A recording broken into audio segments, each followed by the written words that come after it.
Esse exercício, ele me concede 2 pranchões e pede para calcular a resistência à atração nele e depois fazer a verificação para ver se esses pranchões passam pela resistência que ele será solicitado. Então, os 2 pranchões que foi me concedido tem um comprimento, tem as dimensões de 7,5 cm por 15 cm e um outro de 6 cm por 12 cm. A estrutura tem um comprimento de 4 metros e cada pranchão tem um comprimento de 260 cm. Porém, a madeira desses pranchões não é uma madeira conhecida, então eu não tenho a resistência à tração dela, o FCKT desses pranchões. Então, foram realizadas essa resistência à tração em 12 corpos de prova e cada corpo de prova tem a sua resistência à tração. Então, esses foram os dados concedidos para eu chegar nessa resistência de cálculo à tração dos pranchões. O elemento estrutural que está sendo analisado pertence à edificação onde há predominância de peso de equipamento fixo ou elevadas concentrações de pessoas e está submetido aos seguintes carregamentos. Então, foram concedidos os carregamentos que está sendo solicitado em cima da minha estrutura e deve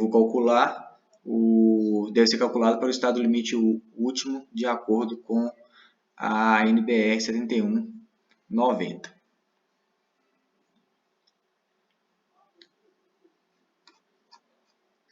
Então, o primeiro passo, eu não tenho a minha resistência característica à tração dos meus pranchões, então devo utilizar essa fórmula para achar a minha resistência característica à tração dos pranchões. Porém, nessa fórmula eu não tenho a minha resistência média à tração e não tenho o meu COV. E aqui no caso não podemos utilizar o COV de 18% padrão pela norma, pois nós não sabemos que tipo de madeira é esses pranchões. Então o primeiro passo então a fórmula para calcular o COV é o desvio padrão pela resistência média. Então o primeiro passo é calcular essa resistência média. Então, nas amostras, temos aqui as resistências médias. Então, para calcular a média, soma a resistência média e divide por 12, que é a quantidade de corpos de prova. Então, minha resistência média deu 85,77 megapascal. O outro ponto da fórmula que deve ser calculado é o desvio padrão. Então, o meu desvio padrão é dado por essa fórmula. E realizando a fórmula do desvio padrão, nós chegamos a um resultado de 80,10 megapascal. Então, se eu já tenho a minha resistência média e o meu desvio padrão, eu jogo na fórmula do COV, que é o desvio padrão pela minha resistência média, a tração, e eu acho o valor de 0,094, que dá 9,44%. Esse é o meu COV. Então, nós já temos o COV e temos a resistência média. Porém, essa resistência média ela está com 15% de umidade, como diz aqui no exercício. E para nós calcularmos essa resistência média, deve seguir o padrão estabelecido pela norma, que é de 12%. Então, nós devemos fazer essa transformação de 15% de umidade para 12%, que é o estabelecido pela norma. Então, a fórmula é essa daqui, para fazer essa transformação. Então, a minha resistência média de 15%, que é 85,77%, mais 1 vezes 3 vezes a umidade que ele está. A umidade que ele está, no caso, é 15%, menos 12%, que é o padrão pela norma. dividido por 100, porque é em porcentagem. Dessa forma, nós temos a minha resistência, a resistência média à tração a 12% de umidade, que é o estabelecido pela norma, que é 93,49. Agora nós temos a resistência média à tração, que é de 12%, e também temos o COV, que já foi calculado anteriormente. Assim, a gente consegue saber qual que é a minha resistência característica. Então, minha resistência característica será a minha resistência média, que é o 93,49 a 12%, 1 menos 1,64 vezes o COV, que já foi calculado anteriormente, que é 0,094. Assim, nós temos a minha resistência característica à tração de 79,07 megapascal. Porém, para realizarmos os cálculos, nós não utilizamos a resistência característica, e sim a resistência de cálculo. E para calcular essa resistência de cálculo, nós temos essa fórmula. FD é igual a Kmod vezes FK pelo gama de tração. O meu gama de tração ele é 1,8, quando é considerado tração. Aqui está o 1,8. O FK é o que a minha resistência característica, que foi calculado, 79,07. E o meu Kmod a gente deve calcular por essa fórmula, que é o Kmod 1 vezes o Kmod 2 vezes o Kmod 3. O meu Kmod 1, Kmod 2 e Kmod 3 a gente encontra na NBR 7190. Então, o meu Kmod 1 ele está na tabela 10.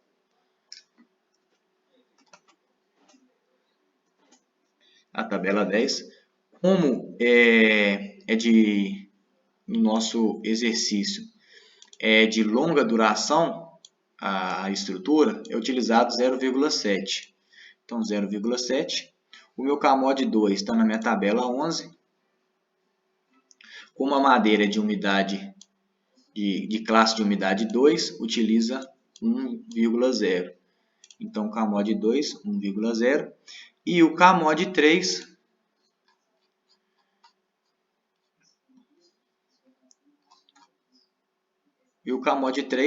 quando a madeira é de segunda categoria, como diz no enunciado, utiliza-se 0,8. Assim, coloca 0,8 no Kmod 3 e realizando a nossa multiplicação, achamos um Kmod de 0,56. Substituindo na fórmula, nós temos a nossa resistência de cálculo, que é 24,60 megapascal. Dessa forma, nós finalizamos a primeira parte do exercício. Agora vamos seguir para a segunda parte, que é realizar as combinações de ações para saber qual que é o esforço máximo que será solicitado na minha estrutura. Então, nós temos as forças que estão sendo solicitadas, a carga permanente, a sobrecarga, o vento sob pressão e o vento de sucção.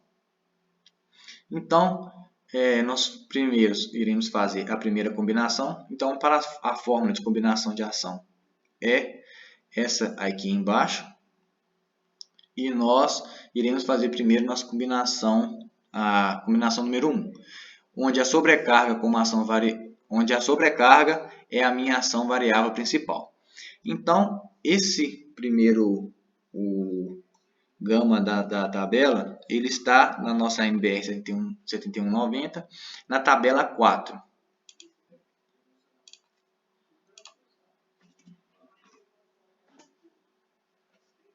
Então, na tabela 4, como a nossa ação, essa primeira parte é ações permanentes. Então, como nossa ação permanente é de pequena variabilidade,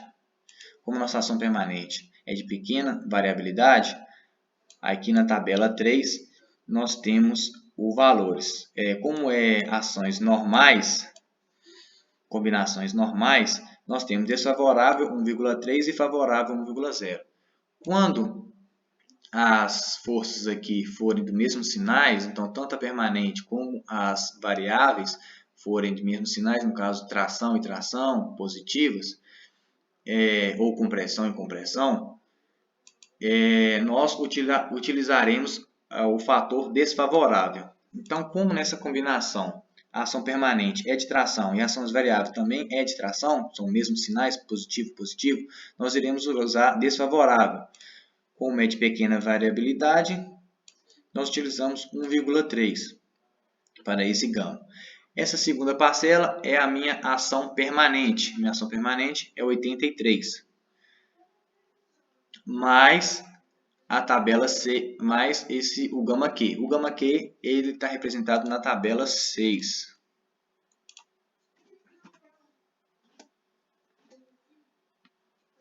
Ações variáveis.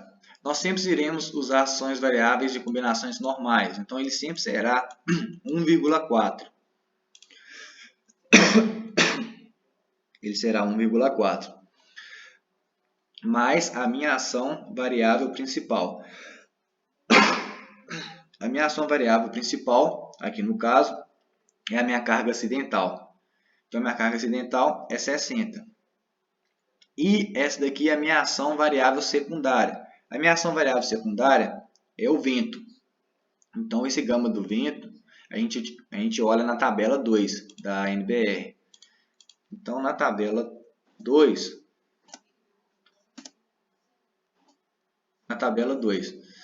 como a minha ação variável secundária é do vento, nós temos que olhar a pressão dinâmica do vento. No caso aqui está falando que é 0,5. Por isso, nós utilizamos o 0,5, porque minha ação variável secundária é vento. Então, no vento na tabela é 0,5. Então, 0,5 vezes 50, que é a ação de sobrepressão do vento. Realizando as contas, chegamos a um valor de 226,9 kN. Depois realizamos a combinação 2, 1,3, porque aqui também a minha ação secundária, minha ação principal, elas são de tração, e minha permanente também de tração, positivo, positivo, usa desfavorável. Ação permanente, 1,4, por ser ação normal. Como é que agora a minha ação variável principal é do vento, nós temos uma redução de 25%. Assim, devemos utilizar 0,75 vezes a minha ação do vento, que é 50, mais a minha ação secundária. A minha ação secundária, nesse caso, será a minha sobrecarga, que é de 60. Então, a minha sobrecarga, a gente também vai olhar na tabela 2. Então, na tabela 2, como é carga acidental, nós devemos olhar nessa parte. Como fala no enunciado, que é locais onde há predominância de peso, equipamento fixo ou de elevada concentração de pessoas, devemos utilizar 0,7. Aqui nós utilizamos 0,7 vezes 60, que é a minha carga vertical. Só um parêntese, tanto na combinação 1 quanto na combinação 2, nós não usamos a ação secundária de vento de sucção, porque ela é negativa. Eu acrescentando essa ação secundária de vento de sucção, como ela é negativa, eu estaria diminuindo a minha força normal final. Assim, eu estaria jogando contra a segurança. Então, por esse motivo, não utilizamos nem na combinação 1, nem na combinação 2, valores contrários ou que sejam de tração.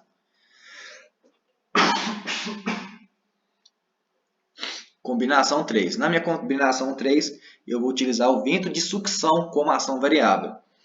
Aqui nessa combinação 3, nós vimos que a ação permanente é de tração e minha ação secundária é de compressão, uma positiva e outra negativa. Na tabela 3, nós utilizamos 1,0.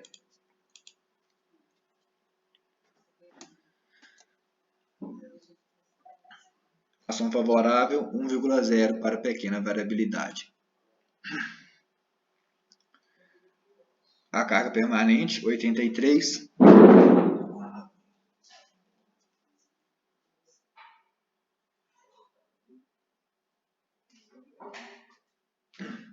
A ação permanente de 83, mais o gama Q, que é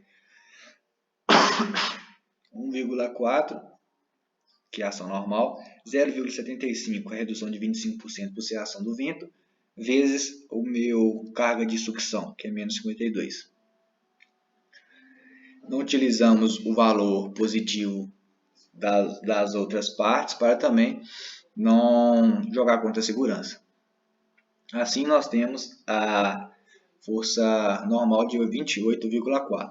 Então, analisando as três combinações, nós temos o valor máximo solicitado de tração de 226,9 kN, que é referente à combinação número 1, que é a maior de todas. Então, eu pego a maior das três, que no caso é 226,9. Achando a solicitação máxima de força que será na minha carga, nós devemos fazer agora as verificações para ver se os pranchões vão passar. Dessa forma, a primeira verificação é de esbeltez máxima, onde na fórmula o L deve ser menor ou igual a 50B. O L é o comprimento do pranchão, no caso 260 cm, e B é o meu comprimento mínimo entre o 15 e o 7,5 cm. O menor deles é o meu B. Então, para o pranchão 1, onde meu B é 7,5, substituindo a fórmula, ele passa. E o pranchão 2 também passa por esbeltez na fórmula. Os dois pranchões passam no critério de esbeltez. Realizando a resolução de verificação, a tração, primeiro, encontrar o esforço solicitante de cálculo. Então, o esforço solicitante de cálculo, como foi concedido no exercício anterior, é de 226,9 kN. Já foi encontrado pela combinação de ação. Propriedade geométrica, no caso, é a área do meu pranchão 1 e a área do meu pranchão 2. A área do pranchão 1 deu 112,5, a área do pranchão 2, 90 cm². Propriedades mecânicas, que no caso é a minha resistência de cálculo, a tração, que já foi calculada no primeiro passo, que é 24,60 MPa, transformando para newtons por centímetro quadrado, a 2.460. E o último passo é a verificação. Como temos dois pranchões, devemos verificar os dois. Então, para a verificação, a minha tensão deve ser menor ou igual à minha resistência de cálculo. Então, tensão é força sobre área. Então, a força é a maior combinação. O meu esforço solicitante maior, que é 226,9, pela área do pranchão 1. Multiplicando, nós analisamos que 226,9 kN é menor ou igual a 276,7. Dessa forma, o pranchão 1 passa para a resistência à tração, paralela às fibras. E agora, analisando o pranchão 2, seguindo a mesma fórmula, tensão menor ou igual à resistência de cálculo, a tração. Substituindo, a maior combinação que teve foi 226,9 e 90 cm² é a área do meu pranchão 2. Multiplicando cruzado, nós percebemos que 226,9 é maior que 221,4, não é menor ou igual. Dessa forma, ele não passa. Então, o pranchão 2 não passa para a resistência à tração. Nesse caso, somente o pranchão 1 que passou.